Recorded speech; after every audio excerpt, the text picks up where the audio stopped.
welcome to the Championship Sports Show with me, Conor McBride. Today I'll be doing my one player to watch out for from every World Cup team. So all the stats are from WhoScored.com. So we'll start off with Group A, and for Ecuador I've gone with Moises Caicedo. The Brighton midfielder this season has scored 1 goal, he's made 2.8 tackles per game, getting 1.3 interceptions per game and 1.2 key passes per game. I think if Ecuador get out of the group ahead of either Netherlands or Senegal, who are the two favourites, I think he'll be a big part of it. Next up is Qatar, and for them I've gone for Akram Afif. In 2021-22, 18 appearances, scored 14 goals and getting 17 assists. Qatar, in 84 games, he scored 24 goals. For the Netherlands, I've gone for Cody Gakpo. This season he's made 13 appearances, scoring 9 goals and getting 12 assists. He's had 3.8 shots per game, 4.2 key passes per game and 1.9 dribbles per game. Last but not least, for Group A, I've gone for Senegal, Ismaïla Sarr. The Watford winger this season, in 16 appearances, has got 6 goals and 4 assists, 2.1 shots per game and 1.2 dribbles per game. Now on to Group B. Now, starting off Group B, we have England, and my pick for them is Jude Bellingham. This season, in 15 appearances, he's got 3 goals and 2 assists, having 2.1 shots per game, 1.1 key passes per game, 2 dribbles per game, 51.9 passes per game, 1.6 tackles per game and 2 interceptions per game. Now on to Iran. For them, I've gone with Mehdi Taremi. The FC Porto striker this season, in 12 appearances, has 6 goals and 4 assists, and for Iran in World Cup qualifying, got 8 goals in 13 appearances. On to Wales. For them, I've gone with Brennan Johnson. The Nottingham Forest player, last season in the EFL Championship, got 49 appearances and bagged 18 goals while also providing 10 assists. USA, to round off the group, I've gone for a Celtic player, Cameron Carter-Vickers. The centre-back for Celtic this season made 13 appearances, getting 0.5 tackles per game, 0.9 interceptions per game, 3.5 clearances per game, 76 passes per game, and 2.9 long balls per game. Now on to Group C. First off, we have Argentina, and my choice for them is Lautaro Martinez. This season, the Inter Milan striker, in 13 appearances, has got 7 goals and 2 assists, with 3.4 shots per game. He's also had 1.6 key passes per game and 0.7 dribbles per game. Next up is Saudi Arabia, and my choice for them is Salam Al-Dessari. In World Cup qualifying for Saudi Arabia, in 13 appearances, he got 7 goals, and for his club this season, he has had 2.5 shots per game and 1.5 key passes per game.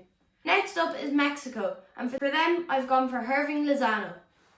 This season, in 8 appearances, he's got 3 goals and 3 assists, 1.9 shots per game, and he's also had 1.2 key passes per game as well as 0.9 dribbles per game. Next up in Group C, we have Poland, and I've gone for the Napoli midfielder Piotr Zielinski. This season, in 11 appearances, he's got 3 goals and 5 assists, having 1.7 shots per game and 2.3 key passes per game. Now with Group D, we start off with France, and my choice for them is Aurélien Tchouameni, the Real Madrid midfielder. This season, in 11 appearances, he's got 2 assists, having 1.2 shots per game, 0.8 key passes per game, 1.2 tackles per game, and 8 interceptions per game. Next up is Australia, and my choice for them is Aaron Mooy, another Celtic player. This season, 5 appearances, he's got 3 assists, 0.7 shots per game, 1.2 key passes per game, and 1.2 tackles per game. Next up is Denmark, and I've gone for the Frankfurt player Jesper Lindstrom. This season, he's made 11 appearances, bagging 6 goals. He's had 0.7 tackles per game, 2.2 shots per game, and 0.8 key passes per game. And last but not least for Group D is Tunisia's Wahbi Khazri. This season, in 8 appearances, he's got 2 goals and 1 assist, with 1.1 tackles per game and 0.5 key passes per game. Qualifying with Tunisia, he's got 3 goals in 6 appearances, and also in AFCON, in 4 appearances, he got 2 goals and 1 assist. Group E now, and we start off with Spain and Yeremy Pino. This season, in 9 appearances, he's only got 1 goal, but he's had 1 shot per game, he's completed 80% of his pass attempts, he's had 0.9 dribbles per game, 0.6 key passes per game, and he's drawn a foul a game. Next up is Germany, and many of you can probably guess who I'm going for here. Jamal Musiala.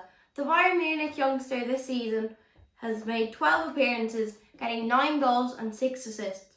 He's had 2.6 shots per game, 1.8 key passes per game, 1.5 dribbles per game, and he's completed 83.9% of his attempted passes. Next up is Costa Rica and Keylor Navas. Their veteran goalkeeper has been their number one for years now, and in the last 2 seasons for PSG, he's saved 80% of shots taken on him. He's kept a clean sheet in exactly 1/3 of the games, and he's conceded less goals than Gianluigi Donnarumma for PSG. Next up is Japan, and for them I've gone for another Frankfurt player like Lindstrom for Denmark, but I've gone for Daichi Kamada.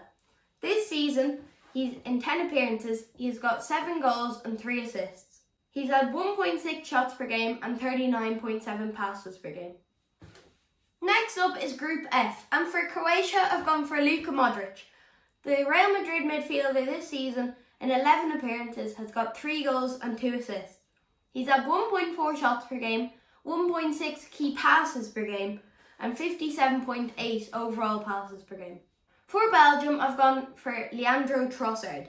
This season, in 13 appearances, he's got 7 goals and 2 assists, having 2.7 shots per game and 1.5 key passes per game. For Canada, I've gone for Jonathan David, who this season, in 14 appearances, has got 9 goals and 3 assists.